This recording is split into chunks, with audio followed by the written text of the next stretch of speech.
അതായത് നമ്മുടെ ഉള്ളിലൊക്കെ ഒരു ഊർജത്തിന്റെ പ്രഭാവ വലയമുണ്ട്.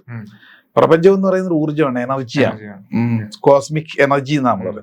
ഈ എനർജിയെ നമുക്ക് മുറിക്കാൻ പറ്റില്ല, സെപ്പറേറ്റ് ചെയ്യാൻ പറ്റില്ല. Energy cannot created neither destroyed എന്നാണ് പറയുന്നത്. But it can be transfer to one form to another form. നമ്മുടെ മനുഷ്യർ മാത്രമാണ് തലച്ചോറിലെ ന്യൂറോ ട്രാൻസ്മിറ്ററുകളെ ട്രാൻസ്മിറ്റ് ചെയ്യാൻ പറ്റുള്ളൂ, thought energy and emotion energy. ഇതിനെ നമ്മൾ നേരത്തെ പറഞ്ഞ മാനിഫെസ്റ്റേഷൻ ഉപയോഗിക്കുമ്പോൾ എന്താണോ നമ്മുടെ ഡ്രീം അതിലേക്ക് കൺസിസ്റ്റന്റ് ആയിട്ട് തുടർച്ചയായിട്ട് ഫോക്കസ് ചെയ്ത് കഴിഞ്ഞാൽ ഈ വേൾഡിലെല്ലാം കോസ്മിക്കിലെല്ലാം ഉണ്ട്, നല്ലതുകൊണ്ട് ചീത്തയെല്ലാം ഉണ്ട്. എന്താണോ നമ്മൾ കൊടുക്കുന്നത് അത് നമ്മളിലേക്ക് കണക്ട് ആകും. ഇതാണ് ലോ ഓഫ് അട്രാക്ഷൻ തിയറി എന്ന് പറയുന്നത്. പക്ഷെ ഇത് വരാത്തതിൻ്റെ ഇടയ്ക്കലത്തെ ബ്ലോക്കാണ്.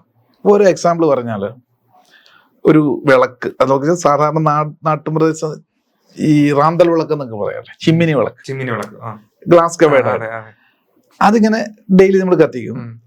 അങ്ങനെ കുറേ ദിവസം ഇങ്ങനെ കത്തി കഴിയുമ്പോൾ അതിന്റെ ഗ്ലാസ്സിൽ കരിപടലങ്ങൾ പിടിക്കും. അല്ലെങ്കിൽ ഒരു ബൾബ്, അടുക്കളയിലെ പഴയ അടുക്കളയൊക്കെ ആണെങ്കിൽ, ഈ വിറകടുപ്പൊക്കെ ആണെങ്കിൽ പുക പിടിച്ചിട്ട് ബൾബ് കൂടി, പക്ഷെ അകത്ത് വെട്ടമുണ്ട്, പക്ഷെ വെട്ടം പുറത്തേക്ക് വരുന്നില്ല.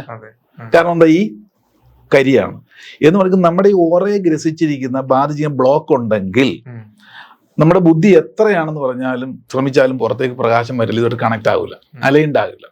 നമ്മുടെ ബുദ്ധിയെ ഹാക്ക് ചെയ്ത് കളയും ഈ ഓറ ബ്ലോക്ക് എന്ന് പറയും. ഈ ഓറ ബ്ലോക്കിനെയാണ് കാർമിക് എഫക്റ്റ് എന്ന് പറയും.